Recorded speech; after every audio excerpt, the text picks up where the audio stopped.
Actual যেটা সংজ্ঞা আমাদের সেটা হবে যে তোমার দশা একটা কোণ। মানে কি বললেন আবার বুঝাছি। আমরা একটু ছায়ার ভাবে দেখবো, ছায়া স্টাইলে। আমরা যখন একটা স্প্রিং এভাবে, সাপোজ একটা স্প্রিং আছে,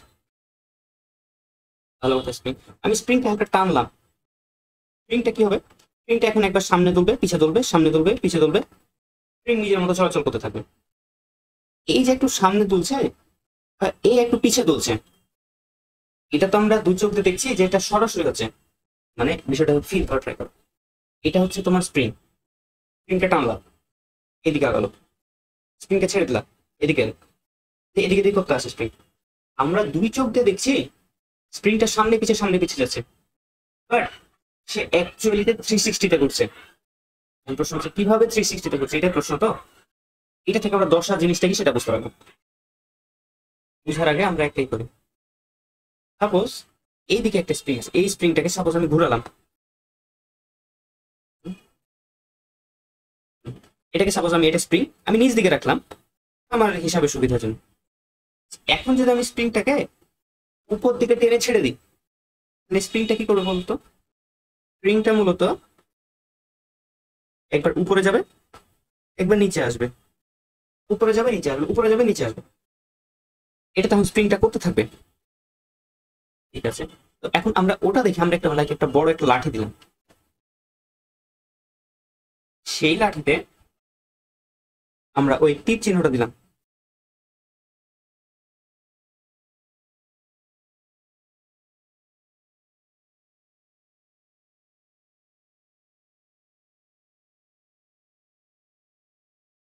একটা লাঠি, সেই লাঠিতে আমরা ওই যে স্প্রিংটা সামনে নিচে দোলাদোল করছে সেটা আমরা দিলাম। এখান পর্যন্ত আমরা আপাতত কিছু করিনি, জাস্ট দু চোখ দিয়ে দেখছি যে স্প্রিংটা একবার উপরে নামছে, একবার নিচে নামছে। তো উপরে নিচে নামাটাকে আমি এভাবে একটা লাঠির উপর আঁকলাম।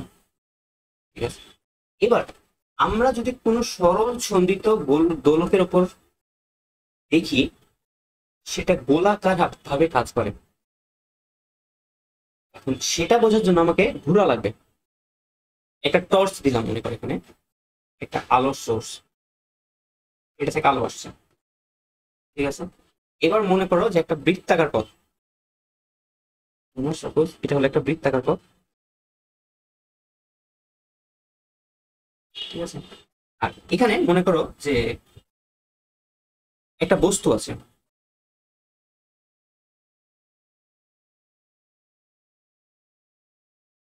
একটা ছোট্ট একটা বস্তু আছে। এখন ভালোভাবে এটা ভালোভাবে বোঝার চেষ্টা করো। এখন যখন ছায়াটা পড়বে, মানে এখানে তো আলো দিলাম, আমরা আলো তো দিছি, আর এটা হচ্ছে একটা তল। ঠিক আছে, তো বস্তু যদি এখানে একটা বস্তু থাকে, এখানে যদি আমি একটা আলো দিই, এদিকে যদি দেওয়াল থাকে, তাহলে তো ওই বস্তুটা ছায়া যা পড়বে, আমরা সেটা এখন ট্রাই করছি।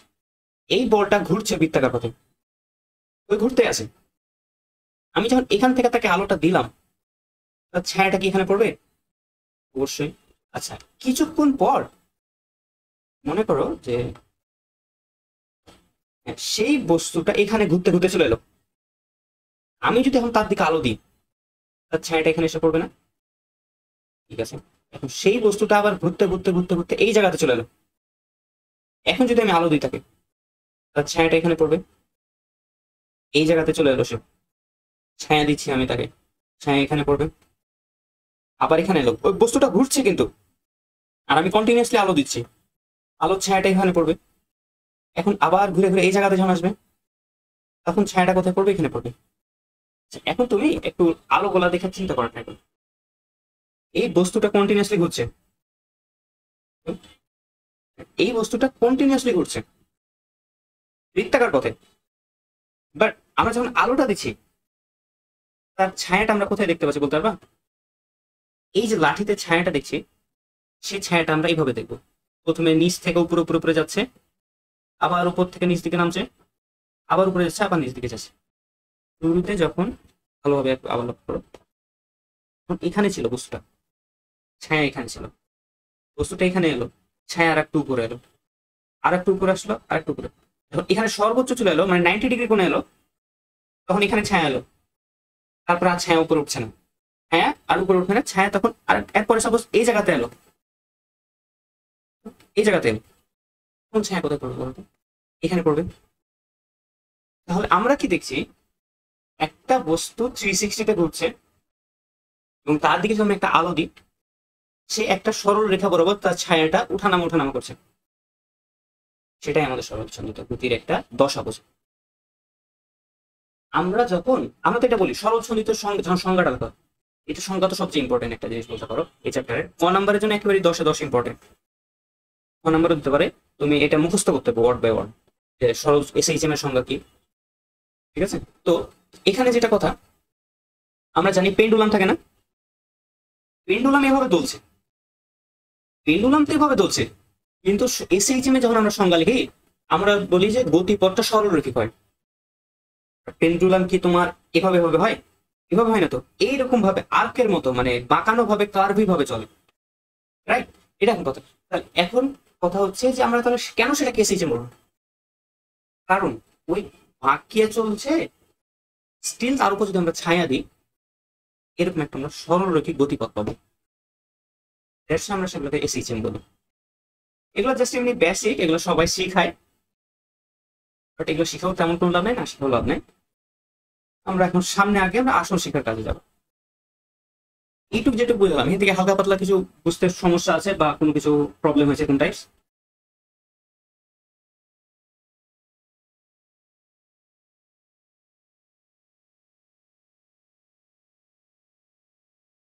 হ্যালো?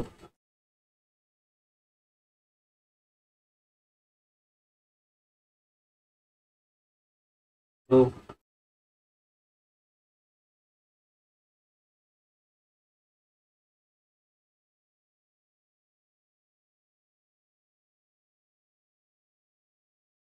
হ্যালো? আসো?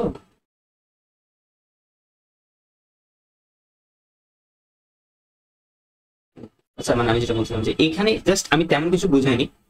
এই পার্টটাকে বুঝেছো যে মানে ছায়া দিয়ে যে আলটিমেটলি একটা সরলরেখা পাচ্ছে।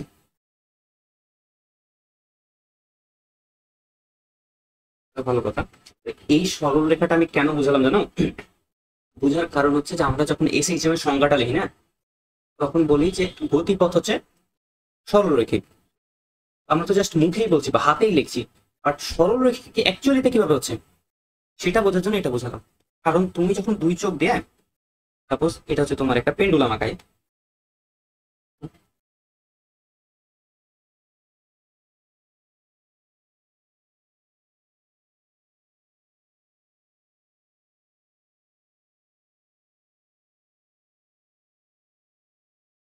এটা হচ্ছে তোমার একটা পেন্ডুলাম। এখন যখন এই পেন্ডুলামটা চলছে, কিভাবে চলছে? এইভাবে যাচ্ছে, এইখানে ফিরছে, আবার ফিরছে, আবার ফিরছে। আমরা দু চোখ দিয়ে দেখতে পাচ্ছি যে এটা বাঁকা ভাবে চলছে, কিন্তু আমরা ঠিকই লিখছি যে এটা সরল রৈখিক বৈশিষ্ট্য আছে। কিভাবে আছে সেটা বোঝার জন্য আমি এই পার্টটা বোঝালাম, যে ছায়াটা আলটিমেটলি সরল রৈখিক হয়। আমরা যদি এখানে একটা ছোটখাটো ছায়া ফেলার চেষ্টা করি, তাহলে কেমন হবে একটু যদি মনোযোগ দেখো। এইভাবে দেখো, সে এইভাবে, ঠিক আছে, তোমাদের হয়তো দুই চোখ দিয়ে 2D ভাবে তোমার ইমাজিন করতে কঠিন হচ্ছে, 3D হলে আসলে ভালোভাবে দেখা যায়।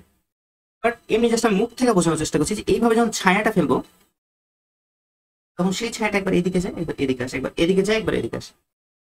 এবং সেটা হচ্ছে আমাদের এসএইচএম এর বৈশিষ্ট্য বজায় রাখে।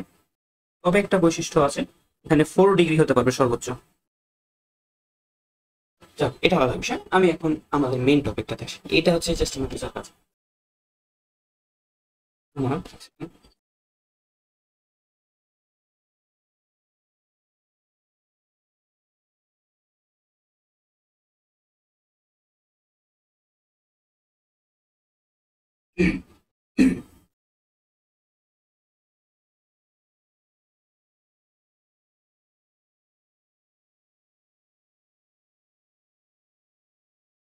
তুমি পার্ট যদি বুঝতে না পারো, সাথে সাথে বলবা যে ভাই এটা বুঝতে পারিনি।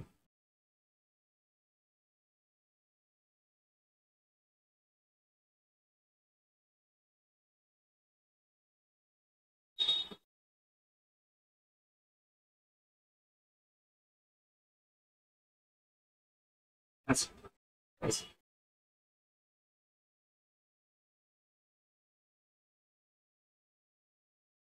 এটা হচ্ছে যে আমার সেকেন্ড পেজ ছিল, এই পেজটা দিয়ে আজকে শুরু করি, এটাতে আমরা বোঝার কাজ শুরু করি। আমরা এতক্ষণ যা বুঝলাম ওগুলো আমাদের কোনো অ্যাকচুয়ালি লাভ নাই, জাস্ট আমি বুঝালাম যে জিনিসটা কিভাবে হয়। এবার আসো আমাদের অরিজিনাল জিনিসে, আমাদের সূত্রটা কি, মেন সূত্রটা কি, মেন সূত্রটা একটু দেখি। এ সমান, এই সূত্রটা আবার লেখো, একবার লিখেছো তাও আর একবার লেখো, এ না সরি, ওয়াই সমান এ সাইন থিটা, এটা এ sine omega t plus del. ঠিক আছে, এটাকে এক্স দিয়েও প্রকাশ করে, অনেক জায়গায় ওয়াই দিয়েও প্রকাশ করে, সেটা সমস্যা নেই, যা আছে তাই থাকবে। কিন্তু কথা হচ্ছে যে এই যে পার্টটা দেখছো না, এই পার্টটা, এটার নাম কি জানো? এটাকে দশা বলে, এবং সেটাই আমরা এতক্ষণ অ্যাকচুয়ালি একটু বোঝার চেষ্টা করছিলাম যে দশা মানে কি। আমাদের একটু আবার জিনিসটা বুঝে, এটা হচ্ছে একটা সরল সন্ধিত স্পন্দন গতির সমীকরণ, আলটিমেট সমীকরণ, এটা হচ্ছে আমাদের ফাইনাল সমীকরণ। এই সমীকরণটা আমাদের মুখস্থ করতে হবে। এই সমীকরণ থেকে ওয়াই কি বোঝায়? ওয়াই বোঝায় টি সময়ের সরণ, এ বিস্তার, এবং এই পার্টটা হচ্ছে দশা। কোন পার্টটা কি সেটা আমরা আরেকবার বোঝার চেষ্টা করবো ভালোভাবে। এটা একটা পেন্ডুলাম, পেন্ডুলাম এখানে জিরো, একেবারে জিরো পয়েন্ট আছে, জিরো পয়েন্ট থেকে এখানে গেল, আর উপরে যেতে পারবে না, আর উপরে যাবে না, সে এবার নিচে আসা শুরু করলো। এই যে সর্বোচ্চ পয়েন্ট, সেটাকে আমরা বলবো বিস্তার, এবং সেটাকে আমরা এ দিয়ে প্রকাশ করবো। তার মানে বিস্তার কি? কোন সরল সন্ধিত স্পন্দন বলো কি কোন তরঙ্গ বলো, সে তরঙ্গ সর্বোচ্চ যেটা মানে স্মরণ হয়, সর্বোচ্চ যেটা যায়, সেটা হচ্ছে সরল সন্ধিত স্পন্দন। লাইক আমরা আগে ইয়ে গাতাম না, এটা তরঙ্গের একটা পপুলার ছবি। এই যেটা সর্বোচ্চ পয়েন্ট, এই সর্বোচ্চ পয়েন্টে যে দূরত্ব, এই বরাবর দূরত্ব, এই বরাবর দূরত্ব, সেটাকে আমরা কি বলতাম? বিস্তার। এবং সেই বিস্তারকে আমরা এই দিয়ে প্রকাশ করি। এবার ওইটা গেল। এবার হচ্ছে যে ওমেগা টি আর ডেল কি, এই টোটালটা হচ্ছে দশা, টোটালটা হচ্ছে দশা, আর ডেলটা হচ্ছে আদি দশা। জিনিসগুলা ভালোভাবে মনে রাখতে হবে, আদি দশা। এখন তারপরে যেটা কথা, দশা কি আদি দশা কি, আমরা তো এই জাস্ট এটা বললাম যে এটা দশা বোঝায়, বাট এটা দশা জিনিসটা কি এটা এখন বোঝার চেষ্টা। এই যে দেখো তো আমাদের এইটা, এই জায়গাটা দেখো, ই সমান জিরো, ই এর ভ্যালু যখন জিরো, তখন সাপোজ এই বলটা এখানে ছিল, এটা সাপোজ বল ধরে নাও 0.5 সেকেন্ড পর, 0.5 সেকেন্ড পর, এই 5 সেকেন্ড পর তার ছায়াটা কোথায় এলো? এখানে এলো। ছায়া হিসাব করতে হবে, আমি কিন্তু এটা বারবার বুঝালাম ছায়া, কারণ আমরা সংজ্ঞাতে বলবো সরল রৈখিক, আমরা সংজ্ঞাতে তো বলছি সরল রৈখিক, কিন্তু কিভাবে সরল রৈখিক হচ্ছে এই যে আমরা ছায়া রূপে দেখছি তাই। এই জায়গাটা মনে করো টি ইকুয়াল 0.5 সেকেন্ড, ঠিক আছে। এই যে সরণটুক হলো এই পার্টটুক, এটাকে আমরা এক্স দিয়ে প্রকাশ করবো, এক্স বলো অথবা ওয়াই বলো, যাই বলো তার সমস্যা নেই, ঠিক আছে। এখন আমরা একটু সমীকরণগুলো বানানোর চেষ্টা করি।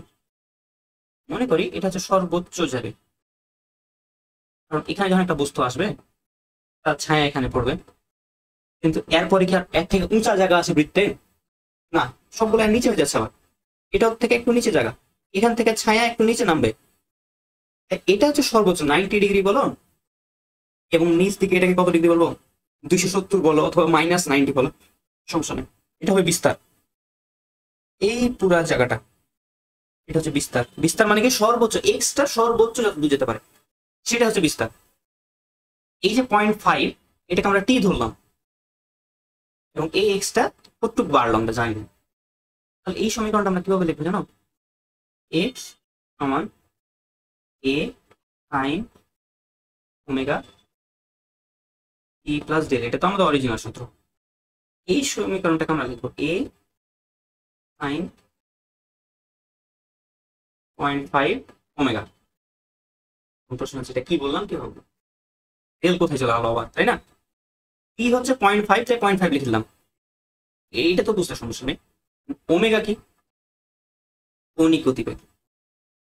কৌণিক গতিবেগ কি সেটা আমাদের প্রশ্নে বলে দিবে, অথবা কোনো না কোনো ভাবে বের করবো, সেটা নিয়ে আমাদের চিন্তা করো না। আমরা আসলে এখন আইডেন্টিফিকেশন করছি যে কোন জিনিসটা কি এবং কিভাবে কাজ করে। এবং ডেল, এক্ষেত্রে ডেল জিরো। প্রশ্ন হচ্ছে কেন জিরো? এর আদি পয়েন্ট এটা না, আমরা এখান থেকে হিসাব শুরু করেছি। এটা কত ডিগ্রি? 0 ডিগ্রি। এই রেখার সাপেক্ষে এটা 0 ডিগ্রি। এখানে আবার পয়েন্ট হচ্ছে ইনিশিয়াল পয়েন্ট, ঠিক আছে? এই জন্য এই ক্ষেত্রে ওমেগাটা 0 না, ডেল 0। কোন ক্ষেত্রে ডেল প্লাস হয়, কোন ক্ষেত্রে ডেল মাইনাস হয়, এটা তো আরেকটা প্রশ্ন তৈরি হলো। সেটার জন্য আমি আরেকটা ফটো দিয়েছিলাম তোমাকে।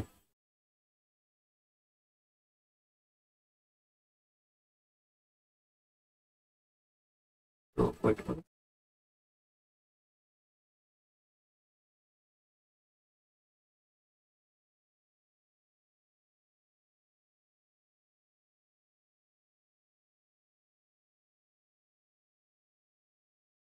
তুমি কি ওমেগা বা মানে এই যে সূত্রর পার্টটা কি বুঝলা, নাকি এখানে কোনোটাতে সমস্যা আছে?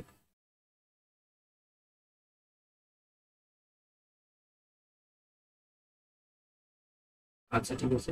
এটা তো আই গেস শিখানোর কথা রাতুল ভাইয়ের। আমি আসলে, হ্যাঁ, বলো। ও আচ্ছা আচ্ছা। মানে আসলে আমি ভাবছি তুমি তো এইচএসসি 26, এখন এইচএসসি 26টা কতটুকু পারো কিনা, কারণ এইচএসসি 25-এর যে ছাত্র আছে না আমার, তাকে আসলে বেশি শিখানো লাগে না, লাইক ওরা তো জানে সবকিছু, ঠিক আছে? ওকে জাস্ট হালকা টাচ করিস, তারা বুঝে যায়। তাই এখন তোমাকে আসলে বেসিক থেকে বোঝার চেষ্টা করছি, যদি বুঝতে না পারো তাই আর কি।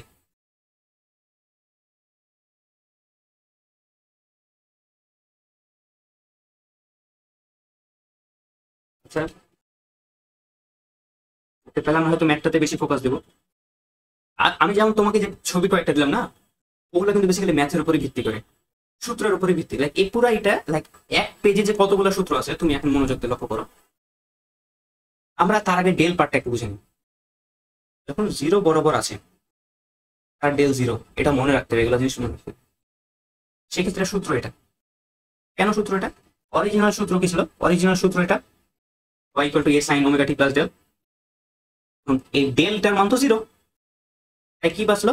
আমাদের বাঁচলো ডেলটা বাদ পড়ে এ সাইন ওমেগা টি কেবল বাঁচলো। এবার সেকেন্ড ক্ষেত্রে যখন সে 90 ডিগ্রিতে আছে, মানে 90 ডিগ্রি মানে কি আমাদের? সে বিস্তারে আছে।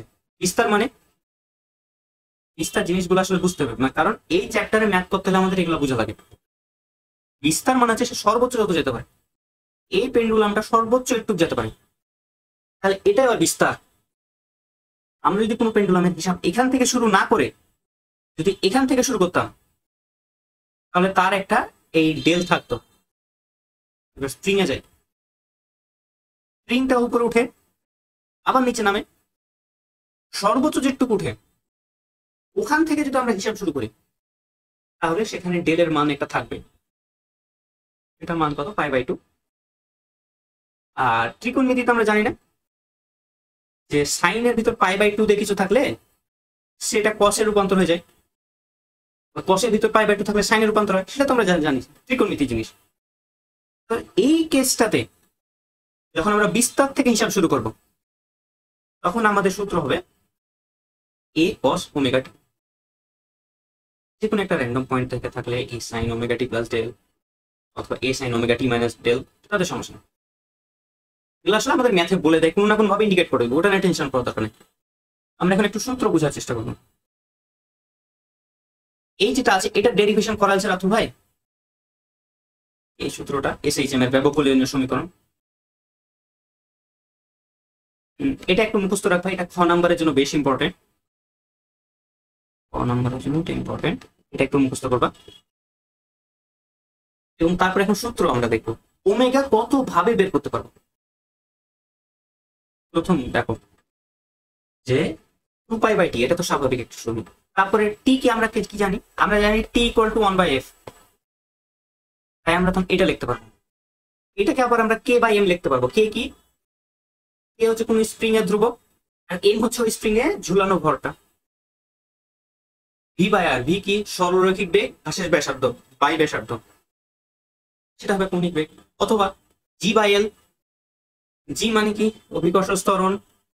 এল মানে, এল মানে হচ্ছে কার্যকরী দৈর্ঘ্য, ঠিক আছে? সেটা হচ্ছে আরেকটা জিনিস, মানে সেটা হচ্ছে কৌণিক কম্পাঙ্ক, কৌণিক কম্পাঙ্ক। আমরা যখন ইয়া পড়বো, পেন্ডুলাম সামনে পড়ছে, তখন আমরা এটা আরো দেখতে পাবো। তারপর আর কি কি আছে? এটা তো খুব ইম্পর্টেন্ট, লাইক এটা তো প্রচুর আসে, গ নাম্বার গুলোতে আসে, বা ইঞ্জিনিয়ারিং ইম্পর্টেন্ট। এসএইচএম কণার একটা বেগের সমীকরণ আছে, এটা হচ্ছে সমীকরণ, এবং সেটারই আরেকটা ফরম্যাট এটা। এবং যদি জিজ্ঞেস করে যে সর্বোচ্চ বেগ কত, সেটার জন্য এটা তোমার এটা মুখস্থ রাখার দরকার নেই, এটা কেটে দিও, এটা কেটে দিও তোমার খাতা থেকে, এটা আমার অযথা জিনিসপাতি লেখার দরকার নেই, ঠিক আছে? এসএইচএম কণার ত্বরণের সমীকরণ কি? Minus omega square y equal to minus omega square y, মানে কি? এই অরিজিনাল সূত্রটা। তাহলে সেই সূত্রটা আবার ওয়াই জায়গায় আমরা বসে দেবো, সমস্যা নেই। তাহলে এবার এ ম্যাক্স কি? মানে সর্বোচ্চ ত্বরণ কি? ওমেগা স্কয়ার এ। এগুলো হচ্ছে যে সূত্রের আলোচনা, আমরা ম্যাথ তো করবোই, টেনশন নাই। এখানে কয়েকটা ফটো আছে, এই ফটোগুলো আমি অ্যাড করে রাখছি, এখন তোমার এগুলো করার দরকার নেই। সেটা হচ্ছে যখন আমি মানে ক্লাস শেষ হওয়ার সাথে সাথে এই পিডিএফটা দিব, তখন এই ফটোগুলো তোমরা একটু রিডিং করবা। এগুলো মূলত উদ্ভাস বা সামটাইমস হয়তো এসিএস বা অন্য সোর্স থেকে আমি এনে কালেক্ট করবো, যাতে এটা বেসিক্যালি বুঝতে পারো আরো ভালো। এখন আমরা আসল ম্যাথ শুরু করবো। প্রথম একটা ম্যাথ লেখো।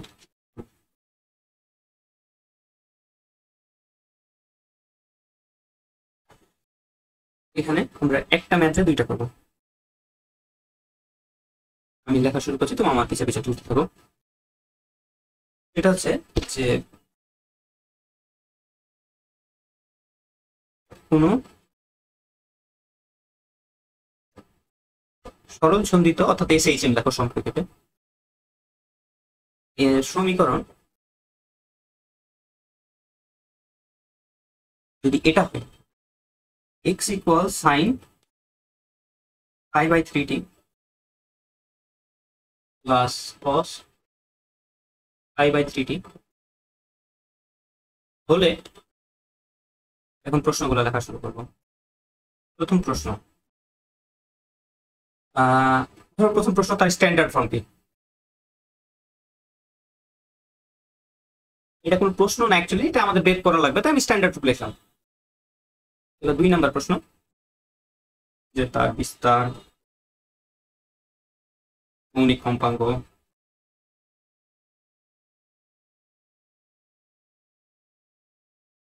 তারপর আর কি থাকে, আদি দশা, তারপর আরো যেমন থাকে পর্যায়কাল,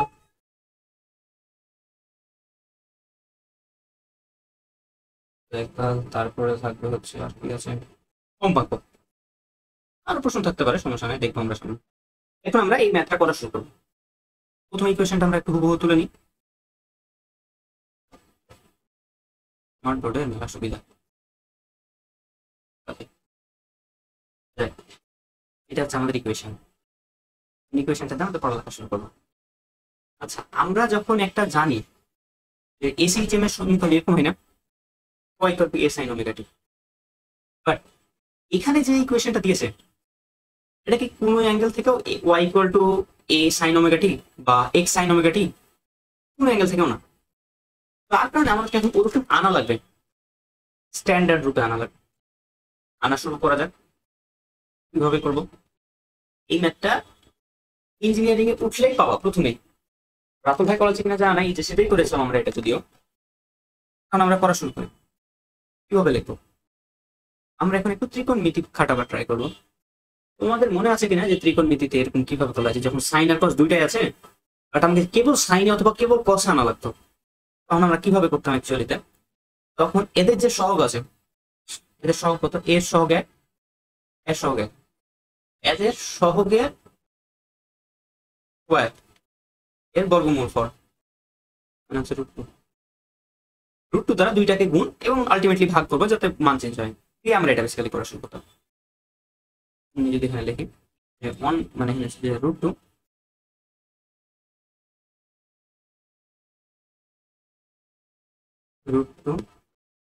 1/√2 sin π/3 প্লাস 1/√2 cos π/3t কি হবে ব্র্যাকেট ক্লোজ। এই যে মাইনাস প্লাস মানে এই না মাইনাস প্লাস না √2/1/√2 এরা কাটাকাটি যে এই কাটাকাটি যে আলটিমেটলি জিনিস সেটাই থাকলো আমার। ঠিক আছে, এরপর আমরা কি করবো ত্রিকোণমিতির সূত্র কাটাবো। ত্রিকোণমিতির সূত্র ছিল তার আগে একটু জিনিস লিখি আমরা। 1/√2 মানে মনে আছে কি ছিল cos 45 ডিগ্রি, তাহলে cos 45 মানে π/4 sin π/3t প্লাস এবার লিখবো আমরা হচ্ছে যে sin π/4। কেন লিখবো সেটা তো আর জিজ্ঞেস করে লাভ নাই, কারণ এটা আমাদের ত্রিকোণমিতির একটা বেসিক, আমরা 9 10 এটাতে করতাম। যখন আমরা বেসিক্যালি সাইন আর কস দুটোই থাকতো, যে কোনো একটা দুটো আনা লাগতো। sin π/4 cos π/3t। আমরা কি করলাম, কিছু করলাম না, এই যেটা এটাকে এটা লিখলাম, এই পার্টটাকে আমরা এই রূপে লিখলাম, এটা আর এটা হুবহু বসে গেল, চেঞ্জ হলো না। এবার আমাদের যে একটা ত্রিকোণমিতির সূত্র আছে না, sin a cos b plus cos a sin b, সেটা সূত্র কি ছিল মনে আছে, sin a প্লাস b, আমরা সেটাই লিখবো √2 sin, এখানে a কি, এটা হচ্ছে a, এটা b। আমরা সূত্রটা শর্টে লিখি, তাহলে তোমরা sin a cos b plus cos a sin sin a plus b।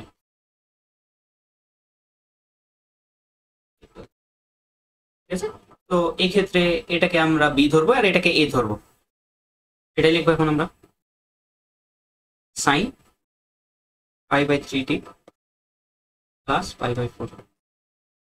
এবার একটু মনোযোগ দিয়ে লক্ষ্য করো তো, আমরা কি এটা একটা স্ট্যান্ডার্ড রূপে আনতে পেরেছি? অবশ্যই পেরেছি। আমরা এখন স্ট্যান্ডার্ড রূপটা একটু যদি সাইডে লিখি, না নিচে লিখছি, y equal to a sin ω t plus del. আমরা x লিখি আর y লিখি, তাতে তো সমস্যা নাই, যেটা একটা লিখলে হলো। ঠিক আছে, এখন আমরা একটু মিলানো শুরু করি, এটার সাথে এটা আছে, এটার সাথে এটা আছে, sin ω t ডেল। আমরা স্ট্যান্ডার্ড রূপে আনতে পেরেছি, ইয়েস। তাহলে আমাদের প্রথম যে অ্যান্সার স্ট্যান্ডার্ড রূপ আনা, বেসিক্যালি এটা হবে তার অ্যান্সার।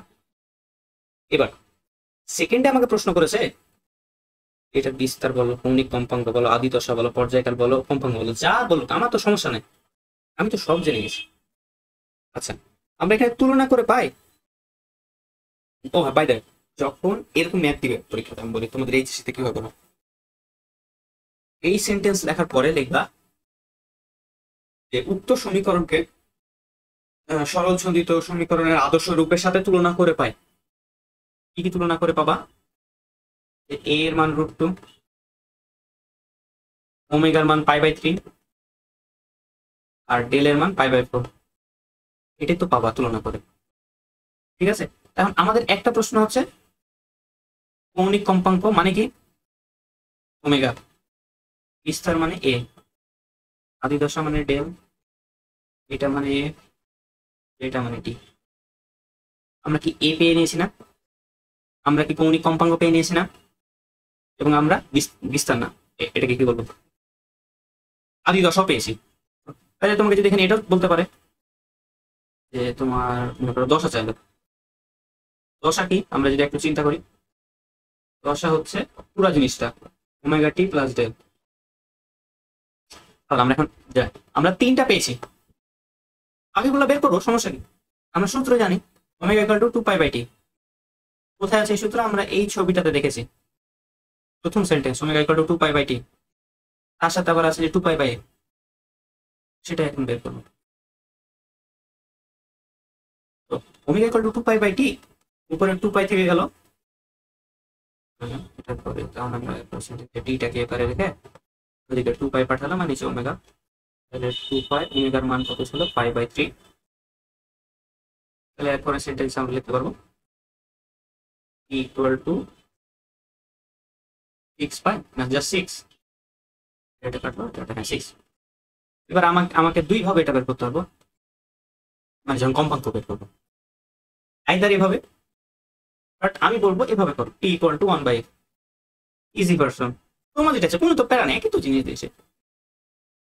তো এখানে এফ ইকুয়াল টু 1/t, আমরা এখানে সুন্দর করে লিখতে হবে, হচ্ছে 1/c, সমস্যা নেই। এর একক হচ্ছে হার্জ, এর একক সেকেন্ড, যেহেতু ডিগ্রি ডিগ্রি, এটা এটার পিছিয়ে একক লেখা। কেন একক লেখা? কারণ এখানে প্রশ্নে বলেনি যে এটা সেন্টিমিটার একক নাকি মিটার একক, যেহেতু সেন্টিমিটার বা মিটার কোনটা বলেনি, কোথায় ছিল তাই আমরা এখানে সেন্টিমিটার অথবা মিটার কোথাও লিখতে পারবো না √2 এর পাশে, তাই আমরা একক লিখে দেবো। ঠিক আছে, এবার তারপরে কি আছে ফাইনাল যেটা, omega t plus 10 π/3t plus π/4। তাহলে আমরা এখানে কি কি বের করলাম, যতগুলা চেয়েছে সবগুলো আমরা সাকসেসফুলি বের করতে পেরেছি। এই ম্যাথটা কি বুঝতে পারলা?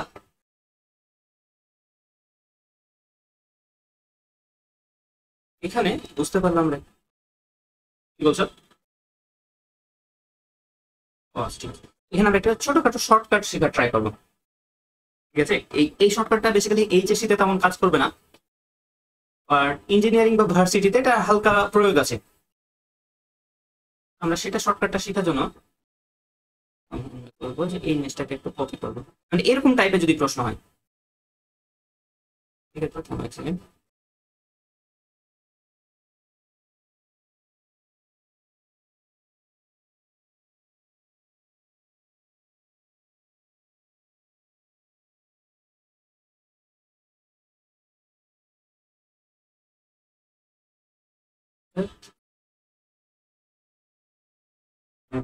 ওই জিনিসটা ছাবা তুলে নিচ্ছে সব। আচ্ছা, এখন জিনিসটা কি ছিল আমার, এক্স সমান সাইন π/3 প্লাস কস π/3t, এটা তো আমাদের সূত্রটা ছিল তাই না? সূত্র না মানে প্রদত্ত ইকুয়েশন। এটা থেকে আমরা সলভ করে কি পেলাম, এক্স সমান √2 সাইন π/3t প্লাস π/4, এটা তো আমরা হিসাব করে পেলাম। এখন এটা আমরা একটা শর্টকাট দিয়ে মনে রাখতে পারবো। শর্টকাটটা কেমন আমরা যদি একটু লিখি, মনোযোগ দিয়ে লক্ষ্য করো। এই জিনিসটা কি, এটা এটা এটা বিস্তার না, অবশ্যই বিস্তার, এটা বিস্তার, এটা ওমেগা, আর এটা ডেল। আমি এখন এগুলো জানার চেষ্টা করবো। শর্টকাট হচ্ছে এ সমান √1² প্লাস 1² ইকুয়াল টু √2। 1² কি, 1 কি সাইনে সহ, আর a1 হচ্ছে কসের সহ।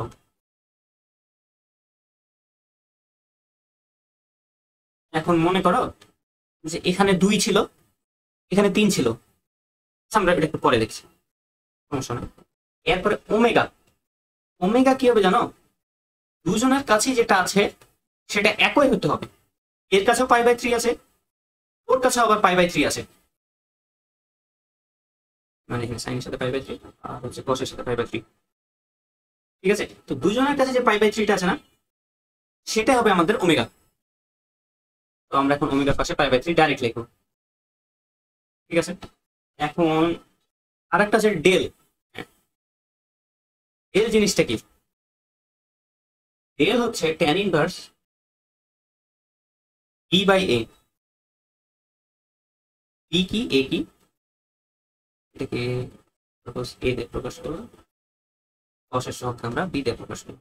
আমরা এখন একটা বোঝার ট্রাই করবো। এখন তো জাস্ট আমি লিখলাম, মনে করো একটা ইকুয়েশন দিয়ে দিয়েছে তোমাকে পরীক্ষার হলে, একটা ইকুয়েশন দিয়েছে এমসিকিউ তে বলছে। এখন তোমার তো আর এমসিকিউ তে এত চিন্তা ভাবনা করে বের করার তো টাইম নেই।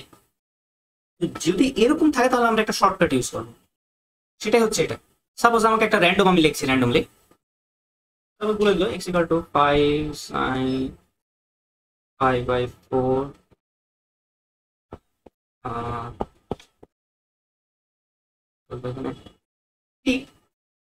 এবং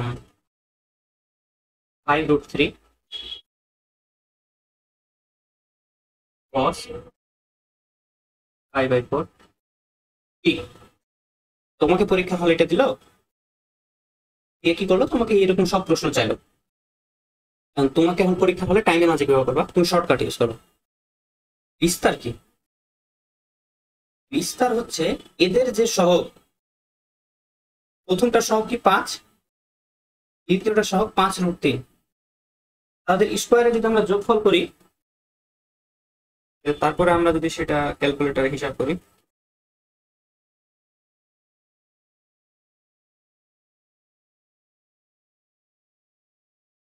তাহলে এটা হবে 10।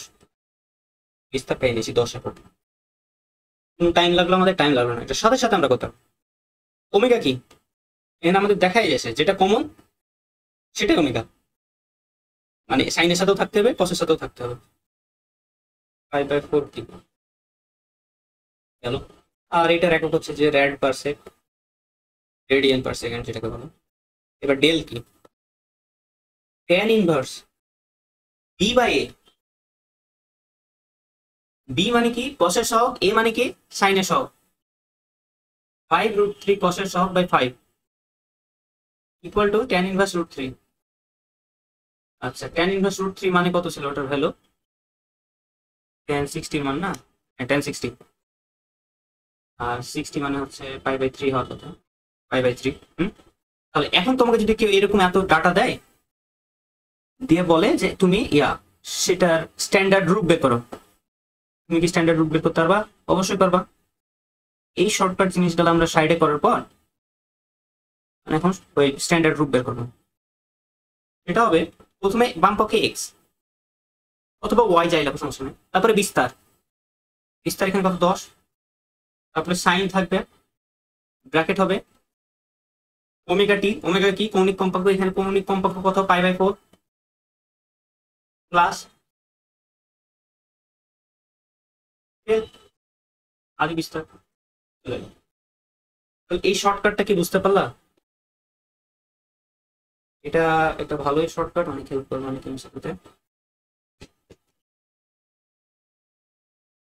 আমরা আমরা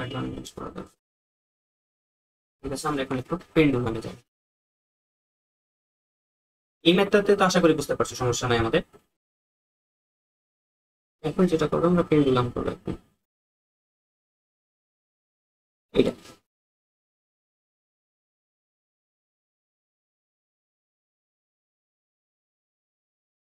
তো তোমাকে এটা যখন তুলতে দিয়েছিলাম না, তখন এই পার্টটা তুমি কেটে দিও, এই পার্টটা। এটা লাগবে না তোমাদের। এটা তোমার টার্গেট কি? ইঞ্জিনিয়ারিং?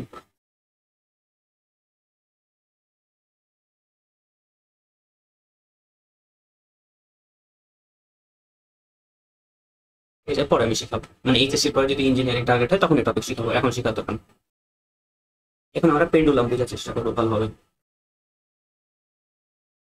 এখন এটা হচ্ছে একটা পেন্ডুলাম, মনে মনে ভাবো। একটা পেন্ডুলাম যখন মিডিলে আসে, যখন মিডিলে আসে তখন সে কিভাবে চলাচল করে? সে এইভাবে যাচ্ছে, যাচ্ছে আসছে, পেন্ডুলামটা যাচ্ছে আসছে। আচ্ছা, এই যেতে যেতে এই যেখানে যাচ্ছে আবার ফিরে চলে আসছে, আর সামনে কেন যাচ্ছে না? কারণ এখানে যেতে যেতে যেতে না তার স্পিড একটা মোমেন্টে যে কমে যাচ্ছে, এবং তার কারণে এইখানে আলটিমেটলি স্পিডটা কমপ্লিটলি জিরো, যার কারণে এই দিকে আর উঠতে পারে না, সে আবার তার অরিজিনাল দিকে আগাতে লাগে। অরিজিনাল দিকে আগে এখান পর্যন্ত আসে, এসে এখানে তার আবার V0 হয়ে যায়, আবার সে ফিরে। সেখান থেকে আমরা কিছু কিছু না অ্যাকচুয়ালি মানে স্বাভাবিকভাবে ব্রেন ইউজ করতে পারবো। লাইক এখানে উঠতে উঠতে আর উঠতে পারছে না, সে ডান দিকে উঠতে উঠতে পারছে না, বাম দিকেও ব্রেক জিরো, আবার ফিরে চলে আসছে, এখন ডান দিকেও উঠতে পারছে না। তার মানে এখানে বেগ জিরো, আমরা V0 লিখবো, EK0 লিখবো, এক্স ম্যাক্স লিখবো। কেন এক্স ম্যাক্স? এক্স জিনিসটা কি? আমাদের যে সূত্রটা ছিল সেই সূত্রে ওয়াই অথবা এক্স জিনিসটা কি? ওয়াই হচ্ছে এই সময়ের সরণ, এ হচ্ছে বিস্তার। সরণ এর সর্বোচ্চ ফর্ম হচ্ছে বিস্তার। মানে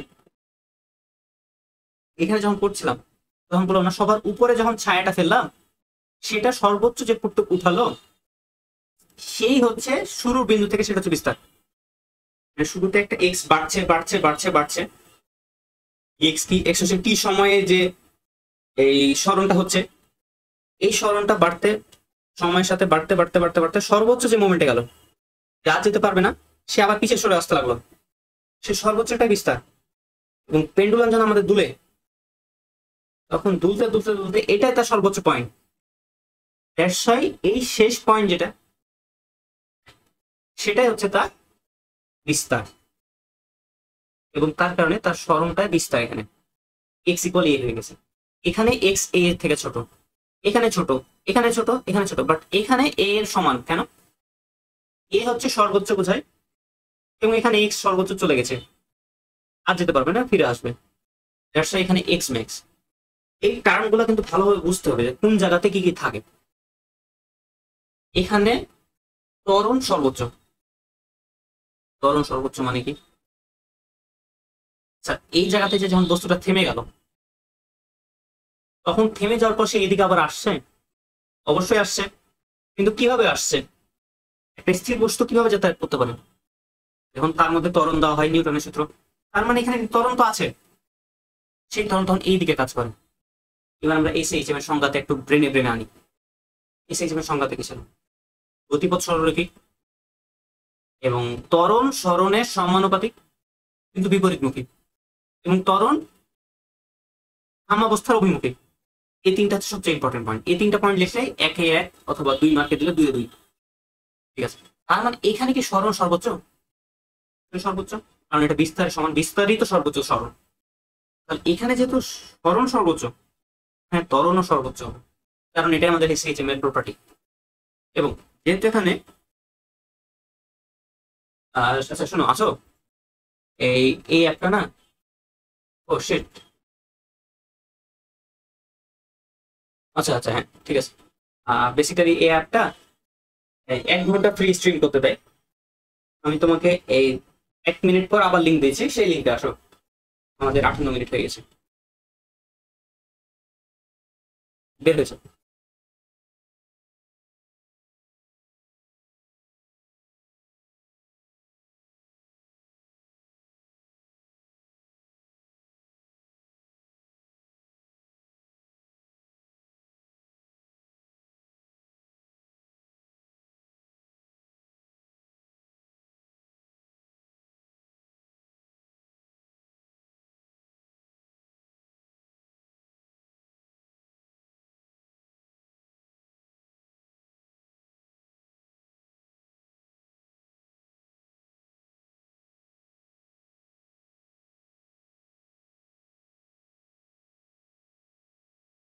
হ্যালো।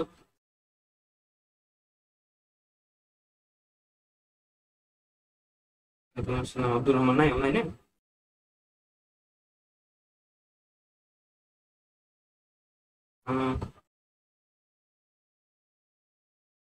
আচ্ছা, ওকে একবার কল দাও তো, ওকে কল দাও। ই থেকে বের হয়ে কল দেওয়ার সামনে দাও।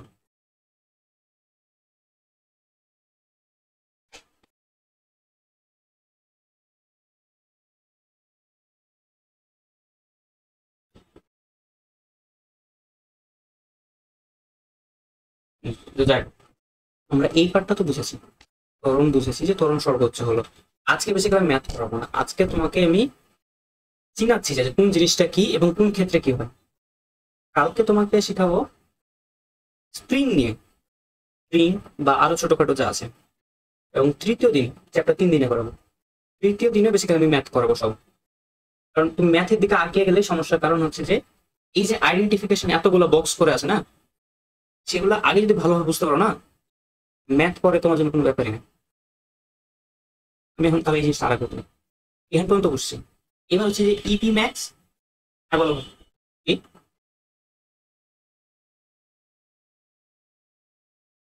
ও হ্যাঁ, তা আজকে আজকে ওটা আজকে আমি আর হয়তো 15-20 মিনিট পড়াবো, দেন তখন ওটা করবো। তো এখানে ইপি ম্যাক্স, ইপি কি?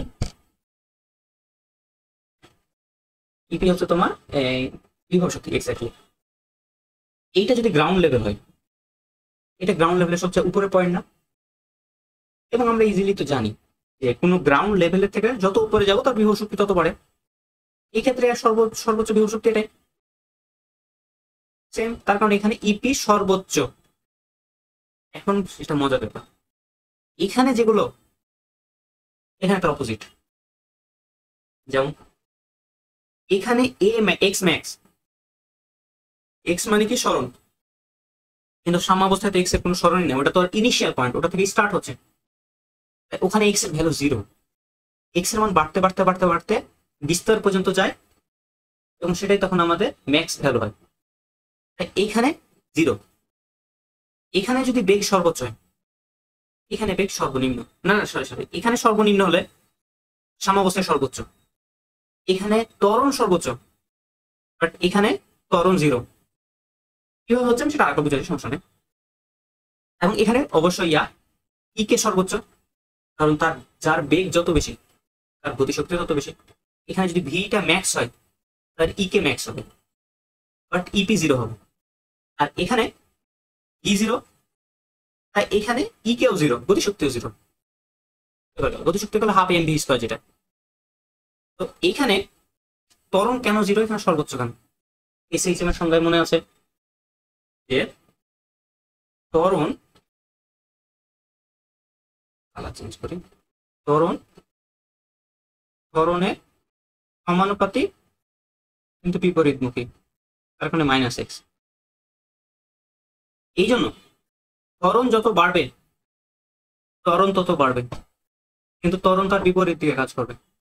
মানে পেন্ডুলাম যখন এদিকে যাচ্ছে ত্বরণ তখন এদিকে কাজ করছে। যেহেতু ত্বরণ নিচে কাজ করছে বাট পেন্ডুলাম উপরে যেতে চাচ্ছে, তাই যেতে যেতে যেতে যেতে যেতে যেতে একটা মুহূর্তে বেগ শূন্য হয়ে আর যাবে না, তখন এই বরাবর আসতে শুরু করবে। ঠিক আছে, এই বরাবর আস্তে আস্তে আস্তে এখানে সরণ 0, এই পক্ষ যদি 0 হয় এই পক্ষ 0 হবে, তাই এইখানে ত্বরণ 0। আবার এই দিকে যাওয়া শুরু করলো, এই দিকে যখন যাওয়া শুরু করছে এই দিকে একটা ত্বরণ তৈরি হচ্ছে, এবং সেই ত্বরণটা তখন যেহেতু তার বিপরীত দিকে, তাই সে অ্যাকচুয়ালি একটা মন্দন হিসেবে কাজ করছে, এবং সেই মন্দনটা এখানে যে ভিটা সর্বোচ্চ আছে সেটাকে কমাতে কমাতে কমাতে কমাতে ম্যাক্স পয়েন্টে ভিটাকে 0 বানিয়ে দেয়। ঠিক আছে, এবং সেখানে যে এই যে একটা ম্যাক্স ত্বরণ তৈরি হলো, সেটা তখন এটাকে আবার আমাকে এদিকে নিয়ে আসে। এইভাবে তখন আমাদের ইনফিনিটি ভাবে চলতে থাকবে। এটাই হচ্ছে আমাদের কার্যকাম, মানে কাজ কাম। এখানে একটা জিনিস শেখা লাগবে, এইটা এখানে কি, এটা তো একটা পেন্ডুলাম। অবভিয়াসলি পেন্ডুলাম যখন দুলে তখন কি পেন্ডুলামের হয় না, লাইক টান পড়বে, তো দড়িতে তো টান পড়বে। সেই টানটাকে আমরা যদি টি দিয়ে প্রকাশ করি, তাহলে সেই পেন্ডুলামের বলটা আমরা ভেক্টরের উপাংশ মনে আছে তো, আমরা যখন নিউটনীয় বলবিদ্যা করতাম তখন এইভাবে যখন একটা গাড়ি উঠতো তখন তার নিচ দিকে ভর থাকতো, আমরা এদিকে এমজি কস থিটা লিখতাম আর এইদিকে এমজি সাইন থিটা লিখতাম। যেহেতু আমরা ওই গাড়ির এখানে ঘর্ষণ টর্ষণ যা আছে আমরা সেগুলো হিসাব করতাম। এটা তেমনই যে ভেক্টর মানে লম্ব বিভাজন, এটা আর এটা তো একান্তর কোণ, তাই আমরা ওই হিসাব থেকে বেসিক্যালি বলতে পারবো এটা এমজি কস থিটা, কারণ এটা আর এটা সমান হবে। আর আমরা তো লম্ব বিভাজন থেকে জানি যে এমজি সাথে এই দিকে থাকবে কস থিটা, যেটার সাথে থিটা, আর যেটার সাথে থিটা না সেখানে সাইন থিটা। আমরা বেসিক্যালি এটা একটা ফরম্যাট, এটা একটা রূপ। এই রূপ থেকে আমরা কি কি করতে পারবো, এই রূপ থেকে কিছু কিছু ম্যাথ করা যায়। তোমাকে যদি বলে যে টান কত, তুমি বলবা এমজি কস থিটা। তুমি যদি বলে সর্বোচ্চ টান কত, এমজি কস থিটা, কিন্তু এই সেই থিটাটা সর্বোচ্চ যে থিটা হতে পারে। প্রশ্নে বিভিন্ন ভাবে বলে দেবে সর্বোচ্চ টান কত হবে, সেটা নিয়ে সমস্যা নেই। আমরা যখন ম্যাথ করতে যাবো তখন তুমি নিজে বুঝতে পারবা যে আমাদের কিভাবে হচ্ছে। কিন্তু এই বরাবর যে এমজি সাইন থিটা আছে, টান এবং এমজি কস থিটা এটা সমান, তার মানে এটা পরস্পরকে নাকচ করে। নাকচ করা মানে কি, কেটে দেওয়া। এটা প্লাস হলে এটা মাইনাস, এটা প্লাস হলে এটা মাইনাস, প্লাস মাইনাস আলটিমেটলি 0 হয়ে যায়। এটা আর এক্সিস্ট করে না। কেন? কারণ আমরা এটাকে উপাংশে ভাগ করে নিয়েছি। আচ্ছা, উপাংশে ভাগ করার পর এই পার্টটা আর এই পার্টটা আর কাজ করবে না। কেন? কারণ তারা ইকুয়াল হয়ে নাকচ করে দিয়েছে, পজিটিভ নেগেটিভ উল্টা দিকে। কি একমাত্র বেঁচে থাকছে, এমজি সাইন থিটা না? এই যে সাইন থিটা ত্বরণ হিসাবে কাজ করবে, কিসের ত্বরণ হিসাবে? ওই ববের কার্যকারী ত্বরণ হিসাবে। ত্বরণ হবে জি সাইন থিটা, আর বল হবে এম জি সাইন থিটা, কারণ এম এর সাথে আগুন করা, F equal to M A, আর এ হচ্ছে এটা। এখানে যেহেতু লিফট আছে, লিফট তো আসলে নর্মাল একটা লিফট, লিফটের সাথে লাইক যদি উপরে যায় তাহলে কার্যকরী ত্বরণ কি হবে ধরবা, জি এর সাথে এ যোগ করবা, যখন নিচে আসবে তখন কার্যকরী ত্বরণ কত হয়, জি এর সাথে এ বিয়োগ হয়। তারপর একটা লিফট আছে, বলছে সেই লিফটটা 2 মিটার/সেকেন্ড স্কোয়ার ত্বরণের উপরে উঠছে। সেখানে 100 কেজি যদি একটা লোক থাকে, সেই লোকটা কতটুকু ভর মানে ভর না ওজন ফিল করবে। সেক্ষেত্রে তোমার জিনিসটা ভাবে লিখতে হয় যে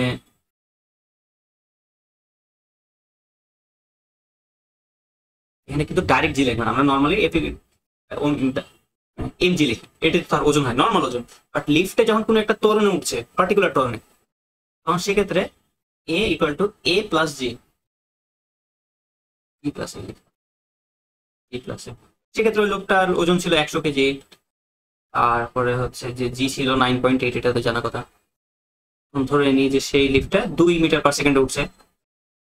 এবার ক্যালকুলেটারে যা হিসাব পাবে সেটাই, এটা তোমার বিষয়। আর এই ক্ষেত্রে যখন নিচে নামে তখন মাইনাস হয়, এই জায়গাটাতে প্লাস মাইনাস হবে, সেক্ষেত্রে তখন মাইনাস হয়ে যাবে যদি নিচে নামতো। এরকম একটা প্রশ্ন থাকে জানো, একটা লোক এমসিকিউ তে এগুলা, যে একটা লোক একটা লিফটে 2 মিটার/সেকেন্ডে উপরে উঠছে, এবং লাইক পরে আবার 3 মিটার/সেকেন্ডে নিচে নামছে, তার অনুভূত ওজনের পার্থক্য কত? কিভাবে করবো? লাইক ওই লোকটার ওজন ধরে হলো 100, তাহলে উপরে ওঠার সময় যে তার ওজন ফিল করবে, এটা এটা হবে তার ওজন 1।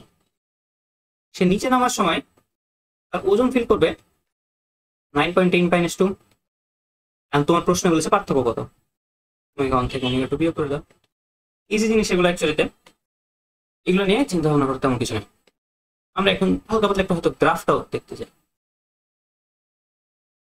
গ্রাফটা পড়িয়ে শেষ করে দেবো আজকের টপিক। গ্রাফগুলো কই,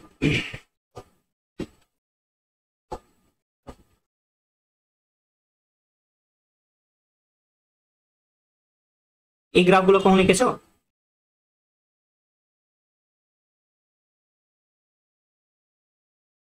এই গ্রাফগুলো কখন এঁকেছো? এই 3টা গ্রাফ অ্যাকচুয়ালি তো এখনই রাতুল ভাই করেনি।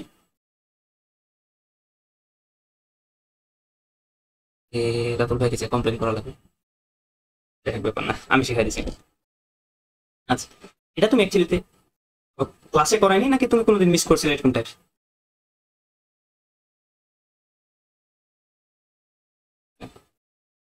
বাহ, ভালো ছাত্রী। আমরা অফিসে ছিলাম, আমরা জাস্ট এক্সাম আজীবন দিতাম, ক্লাস যেতাম যেতাম না সবই। তোমাদের আবিদ ভাই খুব পছন্দ করতো রাতুল ভাই ক্লাস যাওয়া, আমাদের ঠিক ছিল না, কখনো যেতাম কখনো যেতাম না, জাস্ট এক্সাম গুলো টাইমলি দিতাম, এটাই আর কি। কি? এত মিস দিতাম না তাই বলে ভাবিও না যে একেবারে সব মিস দিয়ে দিলাম না। লাইক হয়তো 3টা ক্লাসের না 4টা ক্লাসের মধ্যে 3টাতে গেলাম, একটাতে গেলাম না, এভাবে একদিন লাইক 2 সপ্তাহে একদিন করে 5 দিন এরকম টাইপ। বুঝলাম প্রতিদিন না যেতে কিছু বলবো। আরে ইয়াতে তো আমি শুরুর দিকে রাতুল ভাইয়ের কাছে ভর্তি হয়নি, যখন ইঞ্জিনিয়ারিং হয় শুরুর দিকে ভর্তি হয়নি, তখন আমি উজ্জ্বল ভাইয়ের কথা পড়তাম না। তো রাতুল ভাই একদিন আমাকে তখন কল দিল, কল দিয়ে আমাকে ডাকলো, তো বললো, প্রথমে তো বললাম ই করবো না, মানে তেমন ইচ্ছা নেই। ওই তখন রাতুল ভাই আবার ডাকলো, যে বললো না আয় পড়তে, তো গেলাম ঘুরলাম। রাতুল ভাই ইঞ্জিনিয়ারিং কোর্সের কোশ্চিন গুলো অনেক ভালো, তুমি যখন বড় হয়ে যখন পরীক্ষাগুলো দিবা তখন বুঝবে।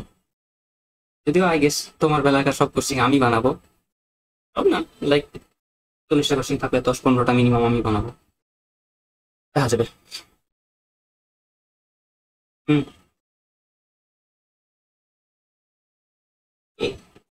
26 আমি বুয়েট নাকি মেডিকেল, আমরা খাতা দেখেছি, এখন কোশ্চিন তো আমার কাছে আসেনি। আচ্ছা, রাতুল ভাইয়ের ওয়েবসাইটের অ্যাক্সেস নাই?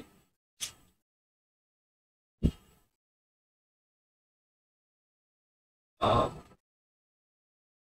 আচ্ছা, আমার দেখি, আমার থামা একটু ওয়েট করো। ও মানে ওটা বুঝিয়ে নিবা বলছো? এক কাজ করো তাহলে, তুমি ওই প্রশ্ন যতটুকু আছে ছবি আমাকে পাঠিয়ে হোয়াটসঅ্যাপে পাঠিয়ে দিও ক্লাস শেষে। আমি লাইক আগামী কাল না হলে পরশু দিন একটা হয়তো 20 থেকে 30 মিনিটের ভিডিওতে রেকর্ড করে ওই কোশ্চেনটা পার্টিকুলারলি সলভ করে দেবো।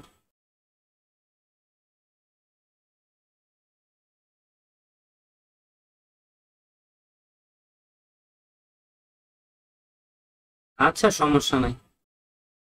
আর ও মনে হয় মোস্ট প্রবাবলি ওই কোশ্চেনটা সলভ আমরাই করেছিলাম।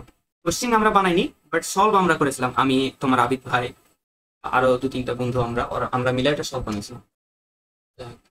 করে দেবো ওটা। আমি বলি শোনো, সব লাস্টে করবো। তোমাকে 3টা ক্লাস নিবো বলেছে, তো 3টা ক্লাস নিয়ে নি। 3টা ক্লাস যখন শেষ হবে তারপরে যখন ওটা সলভ দিব না, তখন তুমি নিজে নিজে আমার সলভ বলার আগে বুঝে যেতে পারবা যে কি সলভ হবে। কারণ এখন যদি আমি সলভ দিই, আমার তো পুরো চ্যাপ্টার শেষ হলো না এখনো পড়ানো। হ্যাঁ হ্যাঁ। চলো, এটা আমরা এখন এই গ্রাফটা দেখি। এই গ্রাফটা প্রচুর ইম্পর্টেন্ট। প্রচুর ইম্পর্টেন্ট কিনা যায় না, কিন্তু ইম্পর্টেন্ট। এটা গ্রাউন্ড লেভেল। আচ্ছা, আমরা এটার সাথে একটু তুলনা করবো। কিভাবে দেখবো এটা? কপি পেস্ট করি।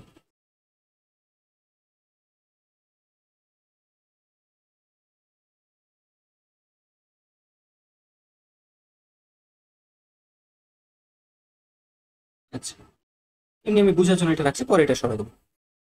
আচ্ছা, এই যে যখন পেন্ডুলামটা কাজ শুরু করছে, এটা তার ইনিশিয়াল পয়েন্ট, 0 পয়েন্ট। আচ্ছা, এই পয়েন্টে আমরা কি দেখছিলাম? আমরা দেখছিলাম যে গতি শক্তি সর্বোচ্চ, বিভব শক্তি সর্বনিম্ন। আসলে কি সাম্যাবস্থা? এই দাগটা কি এখানে 0 না? আর এই দাগটা কি সর্বোচ্চ পয়েন্ট না? ইপি মানে কি? বিভব শক্তি। এই বিভব শক্তিটা কি হয়ে গেল? এই বিভব শক্তিটা এখানে সাম্যাবস্থায় 0, এবং গতিশক্তি এর ঠিক অপোজিট, সাম্যাবস্থায় সর্বোচ্চ আবার কমে গেল। এর হচ্ছে বিস্তার, বিস্তারে 0। এবং আমরা এখানকার প্রপার্টি কি জানি? যখন বিস্তারে যেত তখন বেগ 0 হতো, গতিশক্তি 0 হতো, আর বিভব শক্তি সর্বোচ্চ হতো। এখানে আমাদের যখন বিস্তারে সাম্যাবস্থায় আছে তখন গতিশক্তি সর্বোচ্চ, বাট বিভব শক্তি শূন্য। বাট যখন সে বিস্তারে চলে যাচ্ছে তখন তার গতিশক্তি সর্বনিম্ন, বিভব শক্তি সর্বোচ্চ। আমি যাতে বুঝতে সমস্যা নয়, মানে ভালোভাবে বোঝা যায়, তার মানে 3টা কালার দেখানো। এটা একটা কালার, এটা হচ্ছে ইকে, এই কালারটা ইপি, এই কালারটা ই টোটাল। ই টোটাল, টোটাল কি? গতিশক্তি বিভব শক্তি যোগফলই তো টোটাল শক্তি, তাই না? তার কারণে টোটাল শক্তি সবসময় সরল রেখা বরাবর কাজ করছে। এখন প্রশ্ন হচ্ছে সরল রেখা বরাবর কেন কাজ করছে? এটার জন্য তোমাকে একটু বুঝাতে হবে। এই পয়েন্টের সর্বনিম্ন আর এই পয়েন্টের সর্বোচ্চ, তাহলে এই পার্টিকুলার বিন্দুর জন্য এত যোগফল কত? এই এতটুক। এখানে বিভব শক্তি এতখানি, না না না না, এটা গতিশক্তি। গতিশক্তি এতখানি, বিভব শক্তি এতখানি। এই বিন্দুটাতে এদের যোগফল কি একটুক না? কারণ নিচের একটু আর এবং টোটালটার একটু, তাহলে যোগফল এইখানিক আর এইখানিক। তুমি এই পয়েন্টটাতে আসো, এই পয়েন্টটাতে এইখানিক হচ্ছে যে গতিশক্তি, আবার এইখানিক বিভব শক্তি, কারণ এই পয়েন্টটাতে মিলেছে, এবং তার কারণে এই জায়গাটাতে এদেরও যোগফল আলটিমেটলি 0। এবং আমি হালকা অ্যারো দিয়ে বোঝাবার ট্রাই করি। ঠিক আছে, মনে করো এটা হচ্ছে তোমার গতিশক্তি, এতটুকু গতিশক্তি, ভালো কথা। এবং মনে করো একটু ওই পার্টিকুলার বিন্দুতে একটু হচ্ছে বিভব শক্তি। এখন এদের তুমি যদি যোগফল করতে যাও,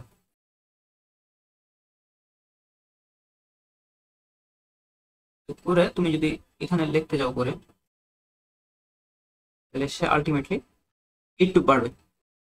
যোগফল অলওয়েজ কনস্ট্যান্ট থাকছে আমাদের, নিচেরটাকে উপরে লেখা কনস্ট্যান্টই থাকছে আমাদের আলটিমেট যোগফল। সেটা বোঝার জন্য যে এই যে টোটাল, সেটা অলওয়েজ সরল রেখা বরাবর কাজ করে।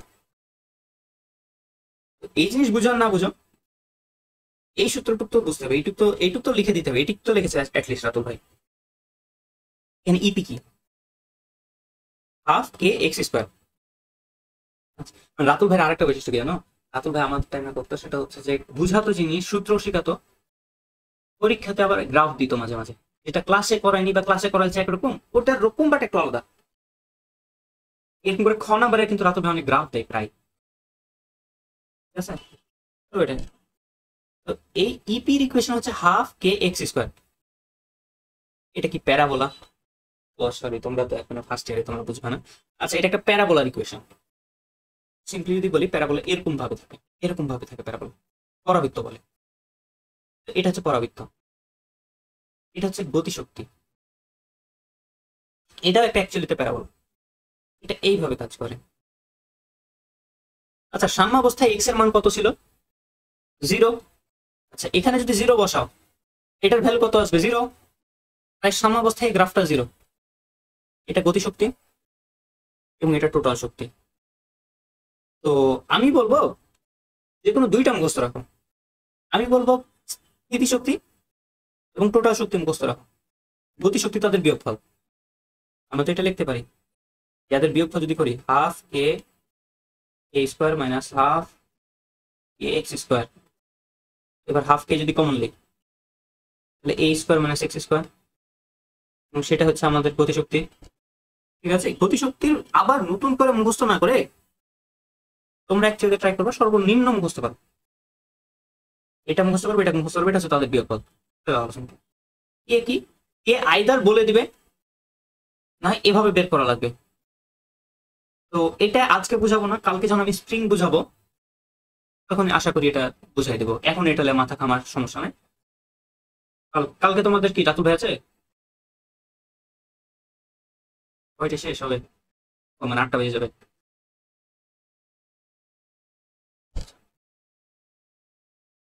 আচ্ছা, আমি আজকে আজকে রাতে বা কালকে সকালের মধ্যে কয়েকটা ফটো দিয়ে দেবো, মানে আগামীকালকে যে কিছু পড়াবো এরকম ভাবে 3-4টা পেজ দিব, সেই 3-4টা পেজ আবার তুলে নিও। কালকে 8টাতে শুরু করি, 8টা থেকে 9:30 ধরে নাও। আচ্ছা, কোথায় ছিলাম? এই জিনিসটা একটু সংক্ষেপে বুঝিয়ে দিই, তারপর শেষ করে দেবো। আচ্ছা, তোমাদের এই সূত্রটা কি মনে আছে? অ্যাকচুয়ালি এটা অনেকে হয়তো ভুলে যায়। আমাদের এরকম টপিক ছিল না 9-10-এ, যে উপরে একটা বল আছে, এটা পড়ছে, প্রশ্ন করে যে কোনো একটা উচ্চতা, সাপোজ এক্স, এটা টোটাল উচ্চতা এক্স, এখন বলে না যে কত উচ্চতায় গতিশক্তি বিভব শক্তির দ্বিগুণ হয়, গতিশক্তি বিভব শক্তির 3 গুণ হয়, এরকম প্রশ্ন থাকতো। সেই প্রশ্নগুলো ডাইরেক্ট শর্টকাটটা মনে আছে কিভাবে এমসিকিউতে করতে হতো? সাপোজ একটা কেস যেখানে এইচ উচ্চতা থেকে আমরা একটা বল ফেলেছি, সেক্ষেত্রে যদি এক্স উচ্চতায় গতিশক্তি বিভব শক্তির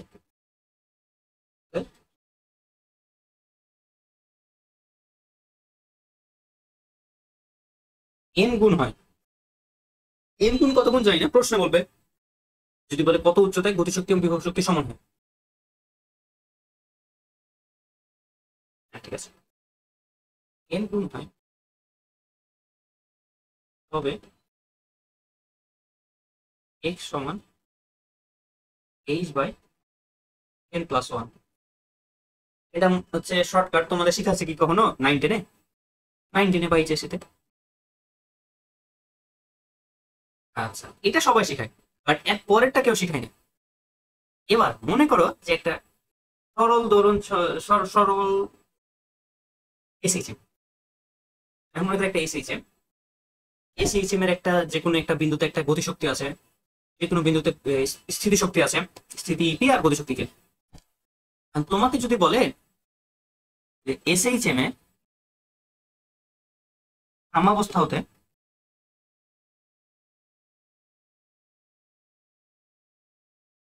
কত দূরত্বে, আমরা এটাকে ধরে নিয়ে দূরত্বে, গতিশক্তি বিভব শক্তির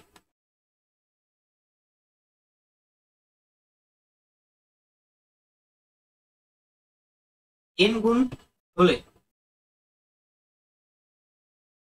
সেক্ষেত্রে সূত্রটা হবে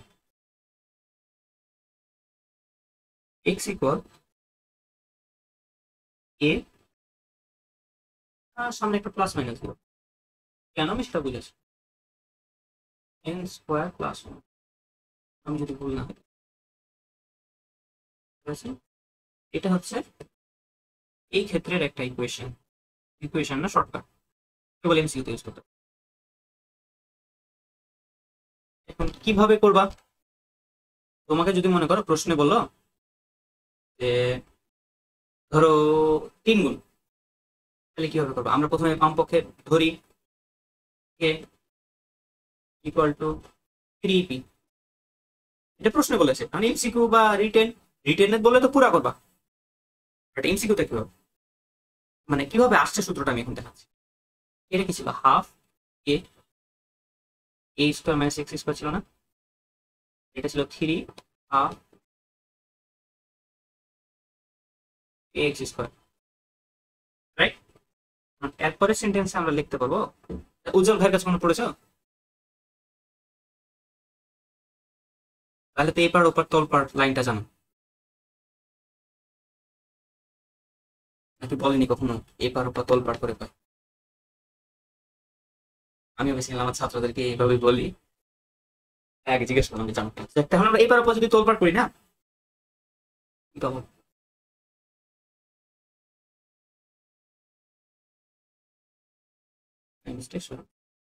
এন স্কোয়ার না, জাস্ট এন ছিল,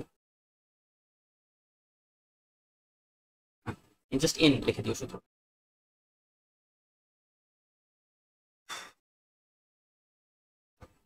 এখন আমরা একটু প্রতিপাদন করছি আসলে এখানে, ওখানে এন লিখলাম তো এখানে আমরা এন কে 3 ধরছি। এবার প্রতিপাদন করা শুরু করা যায়।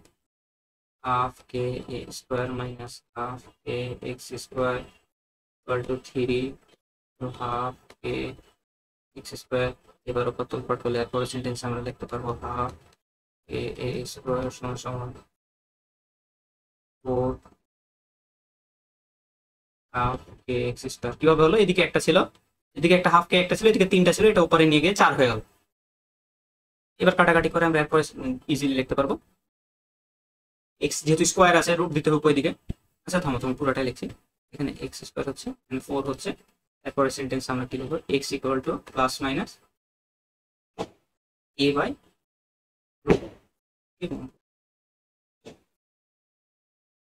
এ বাই 2, রাইট? আমরা একটা অ্যান্সার পেয়ে নিলাম। এই প্রশ্নের অ্যান্সার এটা। এখন দেখো এই 4 মানে কি? 4কে আমরা এভাবে লিখতে পারি না? 3 প্লাস 1, এবং সেই 3টা কি ছিল? এন ছিল। এবার বুঝতে পারছো আমাদের ইকুয়েশনটা কিভাবে এলো? এটা অ্যাকচুয়ালি টিচার শিখাই না কেন আমি জানি না, টিচাররা এইভাবে এইভাবে বুঝায়, বাট এটা আমাদের না অ্যাকচুয়ালি জানা উচিত। এমসিকিউতে অনেক আসে, 9-10 যেমন এটা অনেক আসতো, এইচএসসিতে এটা আসে ভালোই, মানে ভালোই বলবো না, বাট আসে অ্যাটলিস্ট। এখানে যেটা সতর্ক থাকবা সেটা হচ্ছে গতিশক্তি বিভব শক্তির এন গুণ। এটার অপোজিট দিতে পারে, তোমাকে সেক্ষেত্রে 1 রিভার্স করে দিতে হবে। এটা তুমি নিজে অ্যাকচুয়ালিতে ভাবে, লাইক তোমাকে বললো দিল যে বিভব শক্তি গতিশক্তির 3 গুণ, তাহলে এটা তুমি ডাইরেক্ট লিখে দিতে পারবো না যে n ইকুয়াল টু 3। এক্ষেত্রে তোমাকে যেটা করা লাগবে, k ইকুয়াল টু 1/3 ইপি, তখন এটা হবে n। ঠিক আছে? তো আই হোপ এটা বুঝতে পেরেছো। এখানে তেমন আর সমস্যা কিছু না। আজকে যেগুলো বুঝলাম, এখানে আর কোনো সমস্যা আছে? এটা হচ্ছে অ্যাকচুয়ালি তোমাদের বোঝার জন্য জিনিস, এগুলা পড়লেও সমস্যা নাই, না পড়লেও সমস্যা নাই, আমি জাস্ট পিডিএফ দিয়ে দিব। তো আজকের সমস্যা এগুলোর কি মধ্যে কি সমস্যা আছে কোনো? তোমার মনে হয়? আমি না শিওর তো?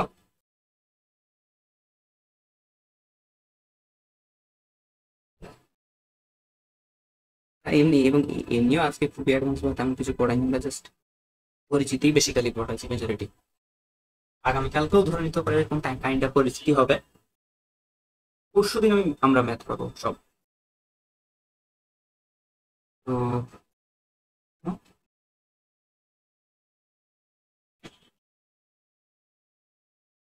হ্যাঁ শিওর, আমি পারলে করে দিচ্ছি, তুমি হোয়াটসঅ্যাপে আমাকে দাও।